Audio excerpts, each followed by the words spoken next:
Hey guys, this is the 4.3 video patterns and nonlinear functions. So once again, you should have your notes out. Please watch the videos. Please listen to everything I'm saying. It's going to be 10 minutes, so get over it. Okay. Once again, try the blue box. It really gives you a good insight of what we're going to do and see if you can actually figure it out before we start. So first, some vocab. A nonlinear. So nonlinear.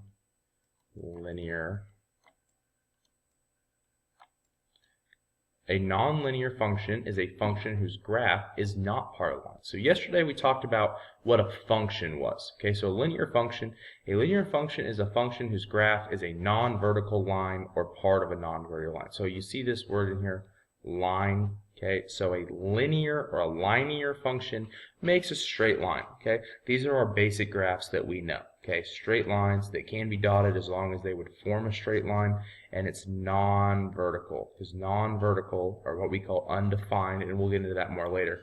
But as for now, a linear function forms a straight line. Well, that's what a linear function is, a non-linear function. A nonlinear function is a function whose graph is not a line or not part of a line. So, I mean, all these different fun graphs that we're going to talk about, okay, they have basic things about them, and they're not lines. Okay, so that's the basic of what a nonlinear function is. So if we jump into this, I'm going to have to move my face, I guess. There we go. Okay, so the area A in square inches of a pizza is a function in its radius r, which includes the cost c in dollars of the surface of the pizza is a function in weight w in ounces of the line sauce used. Okay, so basically all that fancy thing just told us was, hey, look down here at these two tables. Okay, it wants us to graph the tables. Okay, so graph the functions and then determine if they're linear, straight line, or nonlinear, a non-straight line. Okay, so let's do pizza area first. So first of all, let's label our graph. So we want radius down here, and then we want area over here. Okay, and then I see for my radiuses, I've got 2, 4, 6, 8, 10.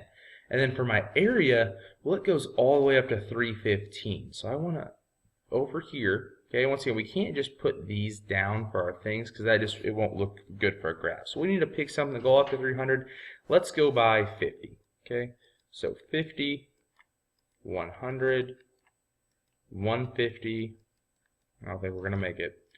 200, 250, and then 300.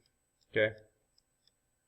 So when we graph, we just simply graph our points. So 2 is at 12.57. So on the scale of here to 50, 12.57, I would guess lives right about there. Okay, about a fifth of the way up, right? 4 is right at 50. Okay, so make the dot right at 50 there. 6 is 113. So we're going to go up past 100, and it's right just a little bit over 100, is 113. 8 is 200, so let's go all the way up to 200 and make a dot. And then finally 10 is 314, so all the way up here. Okay, and then as I graph my line,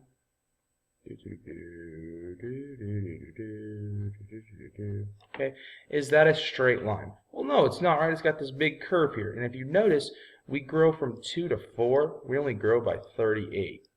Okay, and down here we're growing by 115. 113, 100, whatever. Okay, so no, it's not constant. Okay, so our graph has this big curve in it. Okay, so no, this is non-linear. Okay, so non-linear because it's a curved line. It's not growing constantly. Okay, for it to be a straight line, it's got to be growing constantly. It's not growing constantly. We've got this big curve in it.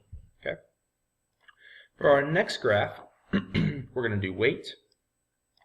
And then we'll do cost. Okay, so once again, 2, that was bad, 2, 4, 6, 8, 10, and then we go up to $4. So let's go 1, 2, 3, 4. 1, 2, 3, 4. Okay, and then when I graph my points, 2 is at 80, so it's just under 1. 4 is at 160, so right about here in the middle. 6 is at 240, so right about here in the middle. 8 is at 320, so right about here in the middle, and then 10 is right at 4. Okay, so if we look at this graph, okay, is that a straight line? Yes, because each time we're going up by 80, right? So 80, 80, 80. Okay, every single time we're going up by 80, which is constant, okay, which means that it's a straight line. So this is a linear. Okay, so once again, the difference between the two, it's a very, very basic idea. Nonlinear is a curved graph. Okay, it gives you this curved motion here. Okay, it's not a straight line, and you can see the word line right there. So this is a non-line. Okay, it's curvy. This is just a line because it's a straight line, right? Okay, so once again, if you have questions on that, all we're doing is graphing. Hopefully that makes sense. If not, put a little dot by it, and we'll see where we go from here. Okay. So on the tree problem, how fun. Okay, the table shows the number of new branches in each figure of the pattern below. Okay, so we start with 1, then at 2, well, if we look, we add, for each one, we grow 3, right? So we're going to be growing by 3. So we start with 1, we have 3 branches. 2 has 9, 3 has 27, and then 4, what's that going to have, and 5, what's that going to have? So if we look at our branches here and think about our pattern, well, each time from 3 to 9, each new branch got 3 more. So we're multiplying by 3. Okay, and then we got 3 more here. So we're going to multiply by 3. We're going to multiply by 3. And we're going to multiply by 3. Okay, so 27 times 3 is 81, and 81 times 3 is 243. Okay, so once again, if you think about it, we start with 1 to stick, and that grows 3 branches. Okay, then off of those 3 branches, 3 more branches grow. Then we have 3 more branches grow. So when I go to my 4th section, I'm going to draw 3 little branches on each one of these and count them all up, and I'll have 81. Then I'm going to draw 3 little more branches when I get to 5. So each time we're multiplying by 3. Okay, so that's the word part. Okay, you need to be able to look at this, understand the pattern, get this part here. Okay, now it wants an equation. But before I want to do my equation, I want to graph it. Okay, so we do here, and we're here. Okay, and then let's label the graph. So we have 1, 2, 3, 4, 5. So let's do, this will be our just X for number. Okay, and this will be Y because they gave us those things to column, so that's easy for us. We have 1, 2, 3, 4, 5. So 1, 2, 3, 4, 5, and then we go all. So then, look, excuse me, I'm getting ahead of myself. I'm going too fast. I'll slow down. We have 1, 2, 3, 4, 5. Okay. Then the number of branches Y. We start low with 3. Then we get all the way up to basically 250. Okay, so let's go by 50s. 50, 100, 150, 200. I need to extend this line. Okay, and then let's go 250. Okay, so 50, 100, 150, 200, 250. Okay, so when we have, let's pick a fun color. So when we add 1, we only have 3. Well, that's like barely even off the line, right? Because on a scale of 1 to 50, 3 you out there. 2 is 9, so that's just a little higher. 3 is 27, so then we go about halfway.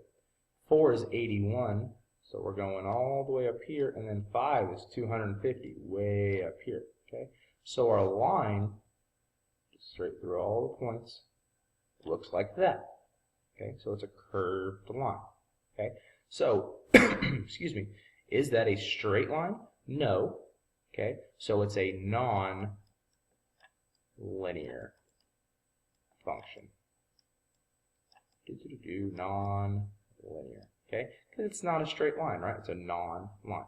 So we're going to pause there because I want to go over how to write the equation in class, and I want to do problem 2 in class because this is a fun doozy. Okay. So make sure you have all of this filled out. Make sure you sit down, watch the video, listen to what I'm saying, and enjoy the rest of your Monday night.